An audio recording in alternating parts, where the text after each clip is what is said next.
Est-ce que cette victoire face à Manchester City valide entièrement le projet de Luis Enrique, Martin? Alors, c'est une victoire pour moi qui donne du sens à ce que veut mettre en place Luis Enrique. C'est aussi une victoire qui donne du sens au mercato de Luis Campos. C'est aussi une victoire qui accrédite la vision de Nasser Al-Khelaifi. Et en tout cas, ce qu'on peut mettre au crédit de ce trio-là, c'est qu'ils ont gardé une foi et une constance, notamment chez le président du Paris Saint-Germain, dans cette voie qu'ils ont empruntée cet été, à savoir le post-Mbappé, on arrête les stars, on met des jeunes, on construit un projet autour de ça. Après, bon, pour l'instant, le PSG n'est pas qualifié pour les barrages de la Ligue des Champions. Et si on nous avait dit qu'il serait dans cette position inconfortable quand même à une journée de la fin, le bilan pour l'instant en Coupe d'Europe, il n'est pas bon. En Ligue 1, il est excellent. En Coupe d'Europe, il est encore insuffisant. Mais cette victoire face à City, en tout cas, elle a mis en éveil tout ce que Luis Enrique nous raconte depuis quand même quelques mois, ce qui a suscité beaucoup de crispation, beaucoup d'interrogations.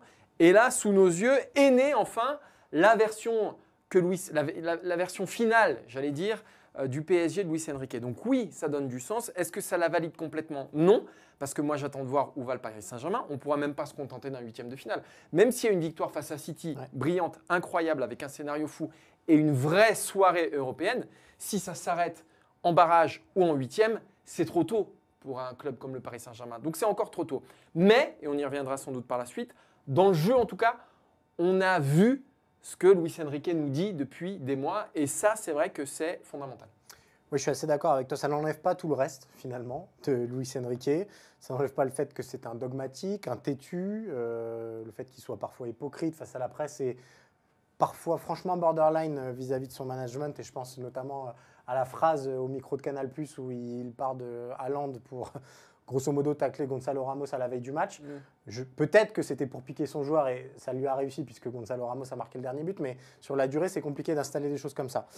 Cela dit, il faut aussi savoir mettre ça de côté au moment où on analyse les faits. Depuis son arrivée, le Paris Saint-Germain est allé en demi-finale de la Ligue des Champions.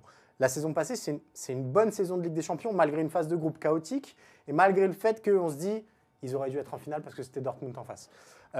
Malgré ça, c'est une demi-finale de Ligue des Champions. Paris n'en a pas eu tant que ça à disputer dans son histoire européenne. Moi, je trouve que là, il a vraiment réussi sa première mission. On avait du mal à y croire, mais ce qui ressort de cette soirée, c'est qu'il y a quelque chose qui est né, je suis d'accord avec toi, et qu'il y a une vraie équipe. On est passé à autre chose. Il n'y a plus les stars, il n'y a plus ce truc qu'on voyait de 7+3 ou même 10+1. Oui, là, c'est 11. Là, c'est 11, avec des individualités qui brillent, mais qui sont toujours au service du collectif. Évidemment, João Neves est le plus beau symbole de ça. Donc, c'est une vraie réussite à mettre à son crédit. Est-ce que c'est durable? C'est une autre question. Pour moi, l'enjeu des prochains mois au Paris Saint-Germain, ce sera déjà évidemment la gestion de cette Ligue des Champions, savoir s'ils vont pouvoir aller un petit peu plus loin que simplement passer cette phase de poule unique.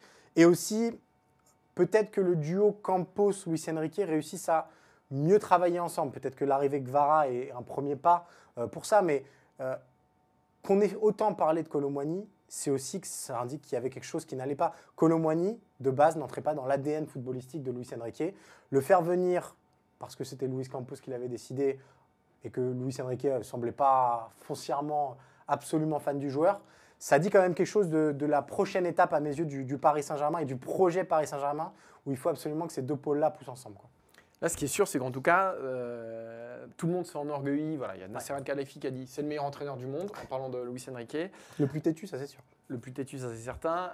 Tous les joueurs qui ont dit on a gagné en confiance. Luis Enrique, évidemment, qui s'est frisé les moustaches devant les journalistes. Après, si on rentre dans les mécanismes, si on soulève un peu le capot de la voiture et qu'on regarde ce qu'il y a dedans, les grandes idées de Luis Enrique, le faux neuf, est-ce que c'est ça qui a fait basculer la rencontre?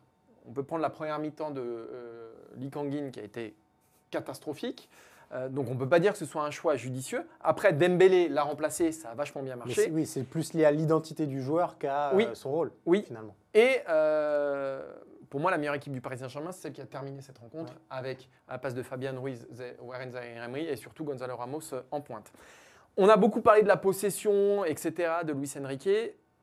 C'est la récupération haute qui a marqué les esprits face à Manchester City. Je crois qu'il y a au moins 2 des 4 buts, donc la moitié, qui reviennent d'une récupération haute, que ce soit le 4e ou le 2e, si je ne dis pas de bêtises.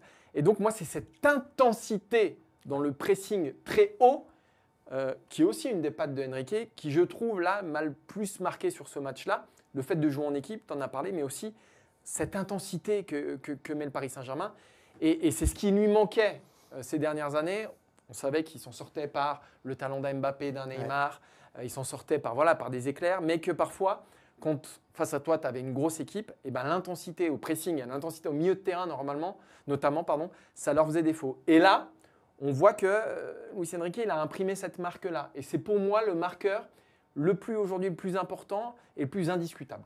Il y a le caractère aussi quand même, Martin, Oui. il faut se le dire. Parce que c'est vrai, quand on regarde le match face à une équipe de City qui était dramatique, il faut dire les choses quand même, c'était une version méconnaissable de l'équipe de Guardiola. Quand il mène 2-0 sur deux faits de jeu, finalement, on se dit, bon, bah, c'est encore un cauchemar européen pour Paris, l'histoire se répète, etc. Réussir à se relever de ça avec des joueurs dont on disait par le passé qu'ils étaient un petit peu effacés, un petit peu timides, évidemment Barcola notamment, et que ça passe notamment par lui pour le but du 2-1. Voilà, il y a quelque chose aussi qui s'est réveillé et qui dessine une autre dynamique, je pense, pour la suite de la saison au Paris Saint-Germain, où on a compris, les joueurs ont compris que dans le cadre collectif, ils pouvaient malgré tout s'affirmer individuellement.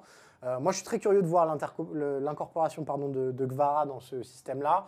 Est-ce qu'il va y avoir un changement, Gvara à gauche, Barcola à droite, Dembélé en pointe? Je ne sais pas encore à quoi ressemblera l'équipe type, mais si on fait venir un joueur pour 65 millions d'euros, a priori c'est pour jouer.